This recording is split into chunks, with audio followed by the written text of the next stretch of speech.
और बात करते हैं आज की ट्रेड्स की। गुड आफ्टरनून शिल्पा जी, आज आपके साथ शुरुआत करूंगा कि आज जो सुबह आपने क्विक सिंगल दिया था, पहले मैं उसको रिविजिट करना चाह रहा था। सेल शानदार मूव रहा उसमें, पहले उस पर एक अपडेट हो जाए, फिर अभी की ट्रेड आपकी।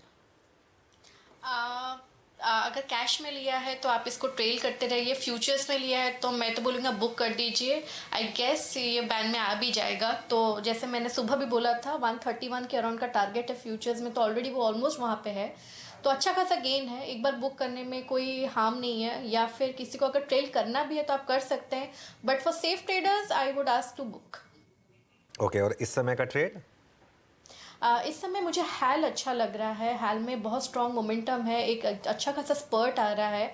फ्यूचर्स ट्रेड कर रहा है अराउंड 3165। तो मुझे लगता है यहाँ पे 3135 के स्टॉप लॉस से आप इसमें लॉन्ग जा सकते हैं फॉर टारगेट्स ऑफ 3200 3240। किसी को ऑप्शंस के थ्रू भी ट्रेड करना है तो भी आप 3200 का कॉल ऑप्शन ले सकते हैं, वो लिक्विड इनफ है। तो वहाँ पे अराउंड 126 पे ट्रेड कर रहा है। आप स्टॉप लॉस यहाँ पे 100 का रखिए। ये भी मुझे लगता है 150 160 तक के लेवल्स आपको दिखा सकता है। ओके, तो ये फिलहाल एक ट्रेड हाल में। और दोपहर में खबर भी आ रही थी, इनको दरअसल अच्छा खासा 5000 करोड़ प्लस का ऑर्डर मिला है डिफेंस मिनिस्ट्री की तरफ से, वो भी रिफ्लेक्ट कर रहा है। 3200 का कॉल शिल्पा जी कह रही हैं कि आप ट्रेड लेकर चलेंगी। गाबा जी, गुड आफ्टरनून, आपका ट्रेड? मुझे जो पसंद है, गुड आफ्टरनून, वो है इंडसइंड बैंक। ये स्टॉक मेरे पोर्टफोलियो में है, लेकिन उसका सेटअप है, उसके हिसाब से लगता है बाउंस यही होगा, यही होना चाहिए। 1514 पर ट्रेड कर रहा है, 1500 रुपए का स्टॉक होना चाहिए, 15 रुपीज।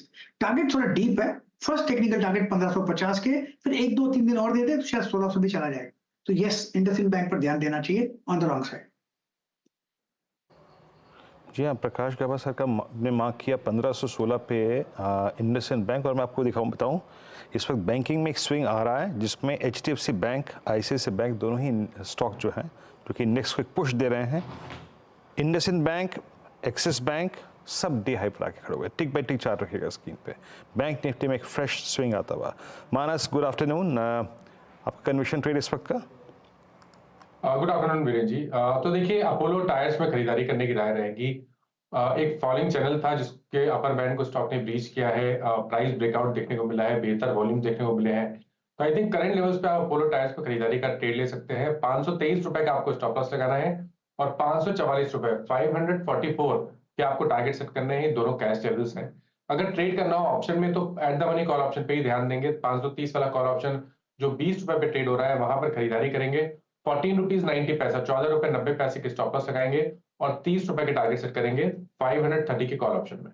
बिल्कुल, एक्चुअली बिल्कुल हैरानी है नहीं मुझे कि बैंक निफ्टी और इस तरह से मूव दिखा रहा है। और अभी तो मुझे लग रहा है कि शायद बिटवीन नाउ एंड 330 अगर 47,400 47,500 भी अगर बैंक निफ्टी चला जाए तो किसी को हैरानी होनी नहीं चाहिए, क्योंकि यहाँ पर एक स्प्रिंग एक्शन है इस समय मार्केट में।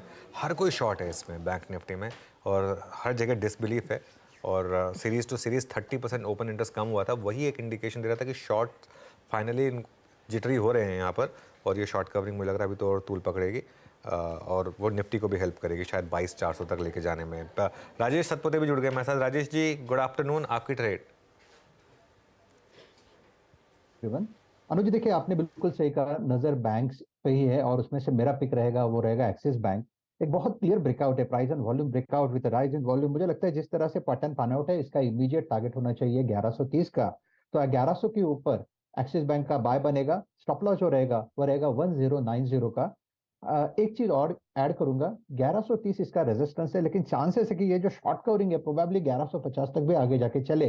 तो बैंक्स पे नजर है डेफिनेटली, मुझे लगता है। In fact IndusInd bank, that was in fact वो मेरा पहला पिक था, लेकिन कोई बात नहीं, इंडसइंड के बाद मुझे लगता है एक्सिस बैंक। बैंक पर तो फर्स्ट राइट ऑफ रिफ्यूजल गावा साहब का है। यस। तो आप एक्सिस बैंक दे रहे हैं, वहां पर भी एक अच्छा पोटेंशियल तेजी का साफ बनता दिखाई दे रहा है। जतिन, आफ्टरनून, आपका ट्रेड? Good afternoon everybody. तो हमारा जो ट्रेड होगा वो एनएमडीसी में होगा। एनएमडीसी में हमने देखा है कि 250 से लेके 220 का एक फॉल हुआ था। वो फॉल के कारण वो भी अपने सपोर्ट यानी कि 40 डे एवरेज पे आ गया और वहां से एक पॉजिटिव मोमेंटम बाइंग इंटरेस्ट बता रहा है। तो मेरे को लगता है कि एनएमडीसी में बाई करके चला जा सकता है। टारगेट 237 और 242 के रहेंगे और इसमें मैं स्टॉप लॉस 228 का सजेस्ट करूंगा। ओके, एक्सिस बैंक के बाद अब एनएमडीसी आपकी स्क्रीन पे 231.70 पे, और स्ट्रॉन्ग मूव यहाँ भी मेटल्स में अच्छा मूव था आज, 231.70 पे लगभग 2.5% ऊपर ट्रेड करता हुआ। अब चलते हैं राजेश अग्रवाल जी के पास। राजेश जी, दिन चुना बाजार ने निकलने के लिए ऑल टाइम हाई पर 1 मार्च का, नई सीरीज का पहला दिन, लेकिन सही मायने में जान फूकी जीडीपी के आंकड़ों ने। अभी आपको लगता है जिस क्वांटम में, जिस प्रकार की जीडीपी के आंकड़े हैं, बाजार इससे उत्साहित और अगर रहा तो क्या वीपर लेवल्स पे आपको दिखता है बाजार? और आपकी आज जो पिकिंग लिस्ट है स्टॉक्स की, उसमें सबसे ऊपर क्या है? गुड आफ्टरनून वीरेंद्र जी, हर्षदा जी, अनुज जी और बाकी भी पैनल में जो मित्रगण है, सबको नमस्कार। पहले सवाल पे आते हैं कि जीडीपी के आंकड़े वाकई बहुत बड़ा ट्रिगर था। इसे पॉजिटिव सरप्राइज ना कह करके मैं कहूंगा कि एक बहुत बड़ा झटका लगा है पॉजिटिव साइड से, जहां की आरबीआई के एस्टिमेट्स भी अगर आप देखें तो तीसरी तिमाही के 7% के आसपास थे, जो एक्चुअली में 8.4 आए, और फुल ईयर एस्टिमेट्स उस हिसाब से चेंज हो गए। इसमें सबसे बड़ा कारण ये रहा कि 32% के आसपास नेट टैक्सेस में बढ़त रही, और ये सारी चीजें ये दर्शा रही है कि इकोनॉमी बहुत शानदार तरीके से चल रही है। और जब ये उम्मीद बंधी है कि मौजूदा सरकार ही कंटिन्यू करने वाली है, तो पॉलिसीज भी कंटिन्यू करेंगी और वहां से इकोनॉमी में और अच्छी बढ़त नजर आएगी। एक तो वो है, दूसरा बेस इफेक्ट का फर्क पड़ेगा। तो मुझे आगे जाते हुए कोई करेक्शन या कंसोलिडेशन भले हो जाए, लेकिन ऐसी कोई बहुत बड़ी मंदी या कोई घबराहट वाली बात इस वक्त नजर नहीं आ रही है। तो मैं समझता हूँ कि इस पर लॉन्ग ही रहना चाहिए। और आगे जैसे कि अनुज भी अभी बता रहे थे कि 22,500 तक के टारगेट निफ्टी में बहुत छोटी अवधि में आ सकते हैं, तो मैं भी पूरी तरीके से सहमत हूं उनसे। और जहां तक स्टॉक की बात है ना, तो अभी प्रोग्राम की शुरुआत में हर्षदा ने एक बात कही कि कागज में, रबड़ बैंड में कागज को फंसा के जितना पीछे खींचो वो उतनी तेजी से आगे जाता है। तो इस वक्त उस थ्योरी पर अगर कोई स्टॉक उपयुक्त बैठता है तो वो एचडीएफसी बैंक का है। अगर आप देखो तो वर्ल्ड की एक सबसे बड़ी बैंक है, एसेट क्वालिटी स्टेबल है, सब्सिडियरी चाहे वो लाइफ, एएमसी, एर्गो, सिक्योरिटीज सारे अच्छे कारोबार कर रहे हैं।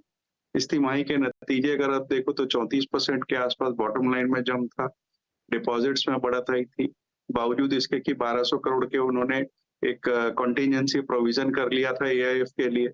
और सबसे अच्छी बात यह है कि FY25 में ये बैंक के अनुमानित बॉटम लाइन जो है वो 80,000 करोड़ रुपए के आसपास आएगी। और सारा इन्वेस्टर तबका कह लीजिए या ट्रेडर्स तबका कह लीजिए, इस बात से परेशान है कि कुछ एक पॉइंट्स एनआईएम्स में कमी आई है। तो मैं समझता हूँ कि जिस तरह की एसेट क्वालिटी है, जिस तरीके का रिस्क मैनेजमेंट ये करते हैं, प्राइवेट सेक्टर में सबसे बड़ी बैंक है और इस वक्त रबड़ बैंड के पिछले लेवल्स पे आई हुई है, तो मुझे लगता है स्टॉक पे बिल्कुल ध्यान देना चाहिए। छोटी अवधि में 1460, 1470 के टारगेट हों, लेकिन मैं कहूंगा इसे साल भर के लिए रखें और 1800 रुपए का टारगेट रखें। तो